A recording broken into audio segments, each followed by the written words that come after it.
ಭೂ ಹಗರಣದಲ್ಲಿ ಸೈನಪ್ಸಿ company MD Sachin Narayan ವಿರುದ್ಧ ಎಫ್ಐಆರ್ ದಾಖಲಾಗಿದೆ. ಬಿಎನ್ಎಸ್ ಯುಎಸ್ 190, 329(3), 351(2), 336(3) ಹಾಗೂ 352 ಈ ಸೆಕ್ಷನ್ಗಳ ಅಡಿ ದೂರು ದಾಖಲಾಗಿದೆ.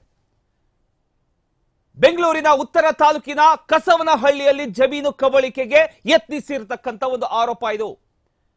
ಕಸವನಹಳ್ಳಿಯ ಸರ್ವೆ ನಂಬರ್ 52ರ 3.25 ಗುಂಟೆ 3.25 ಗುಂಟೆ ಜಮೀನು ಹೊಂದಿರತಕ್ಕಂತ ರಾಮೂರ್ತಿ, ರೈತ ರಾಮೂರ್ತಿ ತಮ್ಮ ಜಮೀನನ್ನ ನರ್ಸರಿ ಮಾಡೋದಕ್ಕೆ ಅಂತ ಭೋಗ್ಯಕ್ಕೆ ನೀಡಿರ್ತಾರೆ.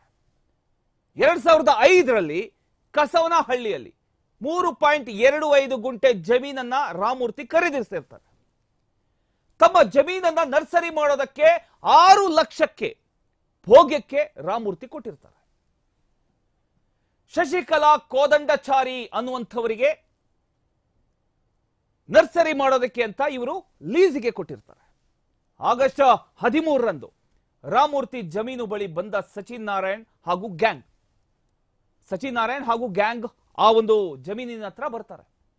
ನಕಲಿ ದಾಖಲೆಗಳನ್ನ ಸೃಷ್ಟಿ ಮಾಡಿಕೊಂಡು ರಾಮೂರ್ತಿ ಜಮೀನಿನ ಬಳಿ ಸಹಚರರು ಕೂಡ ಬರ್ತಾರೆ. ಈ ವೇಳೆ ಜಮೀನಿನಲ್ಲಿದ್ದ ಶಶಿಕಲಾ ಕೋದಂಡಚಾರಿಗೆ ಅವರು ಧಮಕಿ ಹಾಕಿರ್ತಕ್ಕಂಥ ಒಂದು ಆರೋಪ ಕೂಡ ಇದೆ. ಅವಾಚ್ಯವಾಗಿ ನಿಂದಿಸಿ ಸಚಿನ್ ನಾರಾಯಣ್ ಹಾಗೂ ಗ್ಯಾಂಗ್ ಜೀವ ಬೆದರಿಕೆ ಮಾಡಿರ್ತಕ್ಕಂಥ ಆರೋಪ.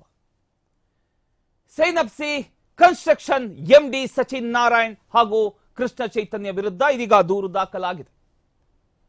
ಸಚಿನ್ ನಾರಾಯಣ್ ವಿರುದ್ಧ 10ಕ್ಕೂ ಹೆಚ್ಚು ಕಡೆ ದೂರು ನೀಡಿರ್ತಕ್ಕಂಥ ರಾಮೂರ್ತಿ ಸಚಿನ್ ನಾರಾಯಣ್ ಹಾಗೂ ಗ್ಯಾಂಗಿಗೆ ಸರ್ಕಾರಿ ಅಧಿಕಾರಿಗಳು ಸಹಕಾರ ನೀಡಿದಂತಹ ಆರೋಪ ಕೂಡ ಇದೆ. ಕಂದಾಯ, ಸಬ್ ರಿಜಿಸ್ಟ್ರಾರ್, ಬಿಬಿಎಂಪಿ ಅಧಿಕಾರಿಗಳು ಈ ಒಂದು ಅಕ್ರಮಕ್ಕೆ ಸಹಕಾರ ನೀಡಿದ್ದಾರೆ ಅನ್ನುವಂಥ ಆರೋಪ ಈಗ ಕೇಳಿಬಂದಿದೆ. ಪೊಲೀಸ್ ಕಮಿಷನರ್ ಸೇರಿ ಹಲವರಿಗೆ ರೈತ ರಾಮೂರ್ತಿ ದೂರನ್ನ ಕೊಟ್ಟಿದ್ದಾರೆ. ಇದೀಗ ದೂರು ದಾಖಲಾಗಿದೆ, ಎಫ್ಐಆರ್ ಕೂಡ ಆಗಿದೆ. ಎಫ್ಐಆರ್ ಕಾಪಿ ಕೂಡ ನಿಮಗೆ ನಾನು ತೋರಿಸಿದೆ.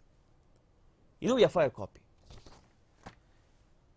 ಅದೇ ಜಮೀನು, ವಿವಾದಿತ ಜಮೀನೇನಿದೆ ಆ ಜಮೀನಿನೊಳಗೆ ಏಕಾಏಕಿ ನುಗ್ಗಿ ಅವಾಚ್ಯ ಶಬ್ದಗಳಿಂದ ನಿಲ್ಲಿಸೋದಲ್ಲದೆ ತಕ್ಷಣ ಜಾಗ ಬಿಟ್ಟು ಖಾಲಿ ಮಾಡಬೇಕು, ಇಲ್ಲ ಅಂದ್ರೆ ನಿಮ್ಮನ್ನ ಕೊಲೆ ಮಾಡ್ತೀವಿ ಅಂತ ಬೆದರಿಕೆ ಕೂಡ ಹಾಕಿದ್ದಾರಂತೆ ದೂರಿನಲ್ಲಿದೆ.